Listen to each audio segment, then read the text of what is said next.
Beralih ke informasi lainnya, Jaksa Penuntut Federal Amerika Serikat berencana menjatuhkan dakwaan kepada Hunter Biden, putra Presiden Amerika Serikat atas kepemilikan senjata api. Lalu bagaimana ini bisa berdampak pada pencalonan kembali Joe Biden pada pemilu 2024? Kita akan langsung terhubung dengan rekan kami, Virginia Gunawan, jurnalis VOA di Washington DC, Amerika Serikat. Virgi, selamat malam waktu Indonesia. Bagaimana perkembangan dari rencana dakwaan dan kasus hukum lain yang dihadapi oleh Hunter Biden ini, Virgi? Ya, Jaya dan pemirsa TVRI Rabu lalu mengikuti Dewan Investigasi Khusus atas Hunter Biden, Jaksa Penuntut Federal Amerika Serikat berencana untuk menjatuhkan dakwaan ke putra Presiden Amerika Serikat Joe Biden ini. Meski belum ada detail dari isinya, dakwaan ini akan berfokus pada kebohongan yang ditulis oleh Hunter Biden dalam formulir untuk membeli senjata api. Rencana dakwaan ini sebenarnya bukan hal atau investigasi baru karena investigasi kasus hukum terhadap Hunter Biden ini sebenarnya sudah berjalan sejak mantan Presiden Donald Trump menjabat. Donald Trump ini menunjuk jaksa untuk menginvestigasi perjanjian bisnis Hunter Biden. Dari hasil investigasi selama 5 tahun tersebut, ada 2 temuan. Yang pertama, Hunter Biden ditemukan tidak membayar pajak, dan yang kedua adalah berbohong atas penggunaan narkoba dalam formulir untuk membeli senjata api.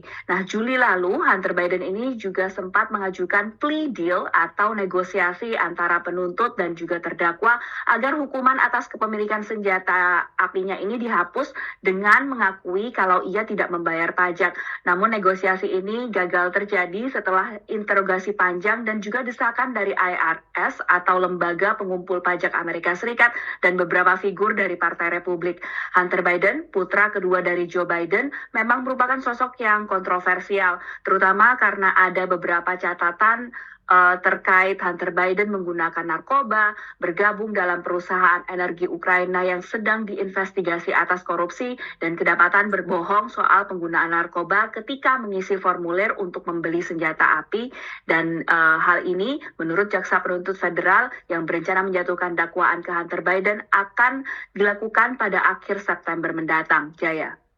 Baik, Virgi, akankah ini kasus ini akan mempengaruhi kans dari Joe Biden untuk mencalonkan diri kembali sebagai presiden pada pemilu Amerika Serikat tahun depan? Ya, seperti kita ketahui, pemilu Amerika Serikat akan terjadi pada tahun 2024 dan kemungkinan Hunter Biden akan didakwa memasuki tahun politik 2024 di Amerika Serikat, terutama ketika ayahnya ini akan menjalankan kampanye. Tentunya ini dilihat sebagian orang sebagai liabilitas politik ya. Belum lagi ada kemungkinan ia bisa dipenjara jika memang terbukti bersalah.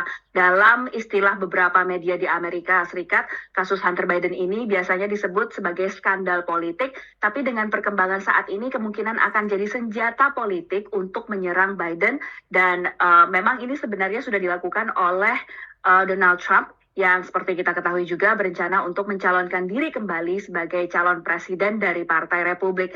Namun secara umum, sentimen warga Amerika Serikat terhadap kans Joe Biden untuk tetap duduk di Gedung Putih saat ini dari sejumlah jejak pendapat itu lebih bergantung pada, pertama, usia Joe Biden yang tahun ini itu mencapai 81 tahun, dan yang kedua, tingkat persetujuan warga Amerika Serikat terhadap kinerja Biden yang saat ini menurut agregasi dari jejak pendapat 538 itu hanya ada di 40%. Jadi ini memang sebuah perkembangan baru, terutama terkait kasus Hunter Biden, dan kita akan terus memantaunya bagaimana akan berdampak pada kans politik Joe Biden di tahun 2024 nanti. Jaya. Baik, kita tunggu perkembangan terbaru dari kasus ini. Virginia Gunawan melaporkan langsung dari Washington DC, Amerika Serikat. Terima kasih Virgi, selamat malam waktu Indonesia, salam sehat selalu.